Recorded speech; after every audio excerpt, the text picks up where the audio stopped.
ఈ వీడియోలోని house of the dragon episode 4కి సంబంధించి హెచ్బిఓ రిలీజ్ చేసిన ప్రివ్యూ వీడియోని ఎక్స్ప్లెయిన్ చేయబోతున్నాను. అండ్ ఆల్రెడీ ఎపిసోడ్ 3కి సంబంధించిన బ్రేక్ డౌన్ వీడియో నా ఛానల్లోనే అవైలబుల్గా ఉంది. ఒకవేళ కానీ మీరు చూడకపోతే దాన్ని వెంటనే చూడండి.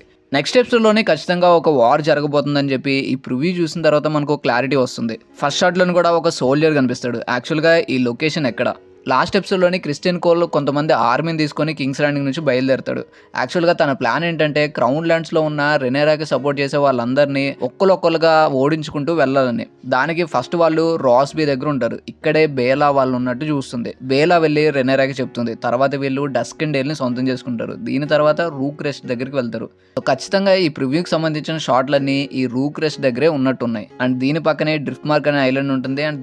అండ్ ఇక్కడే గల్లెట్ కూడా ఉంటుంది. ప్రస్తుతం ఈ గల్లెట్ ని బ్లాక్స్ ఆధీనంలో పెట్టుకుంటారు. తర్వాత అలిసెంట్ హైటవర్ కొన్ని వారాల క్రితమే నా హస్బెండ్ బతికే ఉన్నాడు, అప్పుడు వెస్ట్రోస్ అంతా చాలా ప్రశాంతంగా ఉందని చెప్పి ఎవరికో చెప్తూ ఉంటుంది. అండ్ తన ఎదురుగా ఒక అతను స్టిక్ పట్టుకొని ఉంటాడు. స్టిక్ పట్టుకున్నాడంటే మేబీ అది లారీ స్ట్రాంగే అయి ఉంటాడు. అండ్ లాస్ట్ ఎపిసోడ్ లోని రెనేరా చెప్పిన దాన్ని బట్టి అలిసెంట్ కి అర్థమైంది ఏంటంటే తను మిస్అండర్స్టాండింగ్ వల్లనే ఏగోన్ కింగ్ అవుతాడు. ఏగోన్ కింగ్ అవడం వల్లనే వార్ స్టార్ట్ అవుతుంది. సో ఇదంతా మూల కారణం అలిసెంటే అని తనకు అర్థమవుతుంది. అండ్ ఇక్కడ నుంచి అలిసెంట్ ఏం చేయబోతుంది? తర్వాత మనకు ఒక ఆర్మీ కనిపిస్తుంది. ఈ ఆర్మీ పట్టుకున్న షీల్డ్స్ అన్ని క్రౌన్ ల్యాండ్స్ లో ఉన్న హౌస్ యొక్క సిజిల్స్ అనమాట. అండ్ వెనకాల చూడండి పైన్ ట్రీస్ ఉంటాయి. రూగ్రెస్ట్ కాసిల్ దగ్గరలోనే ఇలాంటి పైన్ ట్రీస్ ఉంటాయి. తర్వాత హైటవర్స్ ఆర్మీ ఆర్చర్స్ ని రెడీ చేస్తూ ఉంటారు. అండ్ ఇక్కడ చూడండి కొంతమంది ముందుకు పరిగెడుతూ ఉంటారు. అంటే వీళ్ళు చెట్లలో ఉన్నారు. డ్రాగన్స్ నుంచి వీళ్ళని హైడ్ చేసుకోవడానికి ఈ ట్రీస్ ని వాడుకుంటున్నారు అనమాట. అండ్ మేబీ వీళ్ళు షూట్ చేసేది కూడా ఒక డ్రాగన్ నే అయి ఉండొచ్చు. తర్వాత ఒక షాట్ లోని క్రాస్ బో కనిపిస్తుంది. డ్రాగన్స్ ని చంపాలంటే ఈ క్రాస్ బోస్ చాలా బాగా ఉపయోగపడతాయి. ఈ షాట్ లోనే మనకు అర్థమైపోతుంది ఇక్కడ వార్ స్టార్ట్ అవుతుంది అని. ఈ వార్ కి సంబంధించిన షాట్లు చూపిస్తున్నప్పుడే ప్యారలల్ గా ఏగోన్ స్మాల్ కౌన్సిల్ లో ఉన్నట్టు చూపిస్తారు. తను ఇక్కడ బాల్ పెట్టాడంటే ఖచ్చితంగా ఇది అఫీషియల్ మీటింగ్ అయి ఉంటుంది. అక్కడ అంత వార్ జరుగుతుంటే ఇక్కడ ఏగోన్ ఏం చేయకుండా అలానే కూర్చొని ఉండడానికి తనకి మనసు రావట్లేదు అనుకుంటా. ఏగోన్ కూడా వార్ లోనే పాల్గొనాలి అనుకుంటాడు. కానీ స్మాల్ కౌన్సిల్ లో ఉన్న వాళ్ళు ఎవరు కింగ్ ని రిస్క్ చేయాలనుకోరు. వాళ్ళ మాటలు వదిలేసి ఏగోన్ మేబీ ఇక్కడ నుంచి వెళ్లే అవకాశం కూడా ఉంది. తర్వాత అలిసెంట్ ఇక్కడ ఏగోన్తో మాట్లాడుతుంది. చాలా రూడ్గా మాట్లాడుతుంది. ఏగోన్ ఫేస్ చూస్తుంటే ఎలా అయితే ఓటో ఏగోన్తో మాట్లాడతాడో సేమ్ అలానే ఇక్కడ అలిసెంట్ కూడా ఏగోన్తోనే అలానే మాట్లాడుతుంది. తర్వాత క్రిస్టియన్ కోల్ ఎవరినో తీసుకెళ్తూ ఉంటారు. మేబీ అతన్ని చంపడానికి తీసుకెళ్తున్నట్టుగా ఉంది. తర్వాత లాస్ట్ ఎపిసోడ్లోనే మనకు కనిపించిన గ్వెన్ హైటవర్ కనిపిస్తాడు. ఇతని ఫేస్ చూస్తుంటే ఇప్పుడే వార్ నుంచి ప్రాణాలతో బయటపడినట్టుగా అనిపిస్తుంది. ఇప్పటి వరకు గ్వెన్ హైటవర్ ఎన్నో యుద్ధాలు చూస్తుండొచ్చు, కానీ డ్రాగన్స్ తో కూడిన యుద్ధాన్ని ఇప్పుడే చూస్తున్నాడు కాబట్టి ఫేస్ లోని ఇలాంటి ఎక్స్ప్రెషన్ మనకు కనిపిస్తుంది. తర్వాత క్రిస్టియన్ కోల్ అక్కడ ఉన్న వాళ్ళని తనకి సపోర్ట్ చేయకపోతే ఖచ్చితంగా మిమ్మల్ని చంపేస్తానని బెదిరిస్తూ ఉంటాడు.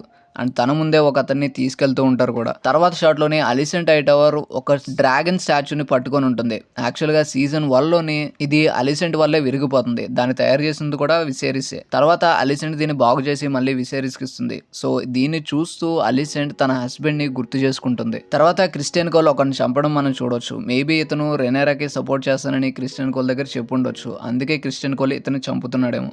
తర్వాత వేగర్ కనిపిస్తుంది. తన నోట్లో చూడండి ఫైర్ రావడానికి రెడీగా ఉంది. అండ్ కింద పైన్ ట్రీస్ ఉంటాయి, వెనక నారో సీ ఉంటుంది. సో ఖచ్చితంగా ఏమండ్ ఇక్కడే ఉన్నాడు. అండ్ ఇదే లొకేషన్ లోని మెయిలిస్ డ్రాగన్ కూడా కనిపిస్తుంది. అంటే రైనిస్ కూడా ఇక్కడే ఉంది. తర్వాత డేమన్ కి ఇంకా డ్రీమ్స్ కంటిన్యూ అవుతున్నట్టు ఉన్నాయి. ఇప్పుడు తను ఐరన్ థ్రోన్ ఉన్న రూమ్ లో ఉన్నాడు.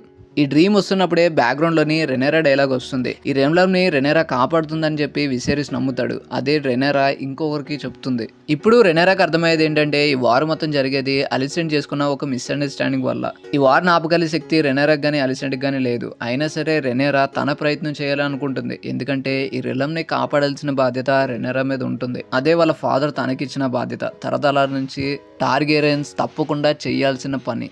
తర్వాత మనకి ఒక కాసిల్ కనిపిస్తుంది. దాన్ని రూల్ చేసేది హౌస్ స్టార్టెన్. తర్వాత రైనీస్ తన డ్రాగన్ అయిన మెయిలిస్ దగ్గరికి వెళ్తున్నట్టు మనకు చూపించారు. అండ్ రైనీస్ ఇక్కడ ఆర్మర్ లో ఉంటుంది. ఆర్మర్ లో ఉందంటే ఖచ్చితంగా తన డ్రాగన్ వేసుకుని మేబీ రూక్రెస్ట్ బ్యాటిల్ దగ్గరికి వెళ్తూ ఉండొచ్చు. తర్వాత బ్యాటిల్ లోని కొన్ని షాట్లు చూపిస్తారు. దీని తర్వాత సన్ ఫైర్ డ్రాగన్ అక్కడి నుంచి బయలుదేరుతుంది. ఏగోన్ స్మాల్ కౌన్సిల్ లో ఉన్న వాళ్ళ మాటలు వినకుండా తన ఓన్ గా ఇప్పుడు ఇక్కడ నుంచి బయలుదేరుతున్నాడు. ఆల్రెడీ రూక్రెస్ట్ దగ్గర మెయిలిస్ అండ్ వేగర్ డ్రాగన్లు ఉన్నాయి. దీనితో పాటు సన్ ఫైర్ కూడా అక్కడికే వెళ్తున్నట్టుంది. తర్వాత డ్రాగన్ స్టోన్ లోని రెనేరా కూడా జెసేరిస్ తోని ఖచ్చితంగా మనం ఒక డ్రాగన్ ని పంపించాలని ఉంటుంది. ఇంకా లాస్ట్ షాట్ లోని మైటీ వేగర్ కనిపిస్తుంది. సో ఎపిసోడ్ 4 అంతా ఫ్యాన్ స్టఫే ఉండబోతుంది. ఈ ప్రోమో చూసిన తర్వాత మీకేమనిపించిందో కింద కామెంట్ చేయండి. అలానే కంటెంట్ నచ్చే ఛానల్ కి సబ్స్క్రైబ్ అవ్వండి. Thanks for watching.